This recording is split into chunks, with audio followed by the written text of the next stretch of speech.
লাইফে একটার পর একটা ধাক্কা সহ্য করতে করতে একটা পয়েন্ট এরকম আসবে যেই সময় তোমার মনটা ভগবান একদম পাথর তৈরি করে দেবেন, yet you have to put up a smile on your face. Last 1 year ধরে আমার সাথে ঠিক সেরকমটাই হচ্ছে। Welcome back to my another mini vlog. আর এই ব্লগটা শুরু করার ঠিক 2 দিন আগে আমরা আমাদের মিকে, মানে আমাদের পেট ক্যাটকে হারিয়ে ফেললাম। এই 4টে বছর ধরে মিকে আমরা একদম বাড়ির ছোট মেয়ের মতনই রেখেছিলাম। Pneumonia, epileptic attack, C section delivery, কত কিছুই না ও সহ্য করেছে। এই সমাজে কিছু রাক্ষস লোকজন আছে, আর তাদের থেকে আমরা হয়তো আমাদের মিকে আর বাঁচাতে পারলাম না। ওর সাথে ঠিক কী হয়েছিল সেটা আমি আমার একটা পোস্টে লিখেই দিয়েছিলাম। আমি আর নতুন করে কিছু বললাম না এই ব্লগটাতে। যাই হোক, তো ওর দুঃখটা ভুলতে তো কোনোভাবেই পারবো না, তবে হ্যাঁ নিজেদের মনটাকে ডাইভার্ট করে একটু খুশি থাকার চেষ্টা করেছি। তো ও চলে গেছিলো যেদিন, তারপরের দিনই বেবা চলে এসেছিলো আমার এতটা মন খারাপ শুনে। তো আমরা ঠিক করলাম সবাই মিলে যাব ডিনারে। তো বেশ অনেকটা রাত করে আমরা চলে গেছিলাম ডিনার করতে ফিয়েস্টাতে। আর এদিকে দেখো মাকে একটু ককটেল ট্রাই করার জন্য আমরা ইনসিস্ট করছিলাম, আর মায়ের ফানি রিয়াকশনটা একটুখানি দিলাম আর কি।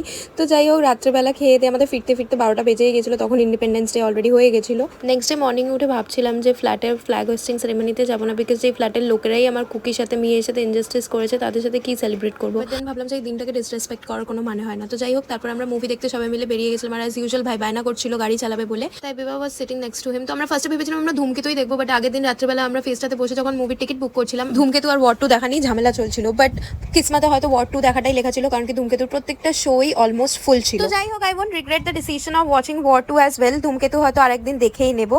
আর আমার দেখে মনে হচ্ছিল আজকে পুরো পৃথিবীর পপুলেশনটাই বোধহয় অভনিতে চলে এসছে। যাই হোক, কিছু ফটোজ ক্লিক করে আমরা সবাই মিলে বাড়ি চলে এলাম। তো চলো বাই এভরিওয়ান, তোমাদের সঙ্গে দেখা হবে অন্য কোনো ব্লগে।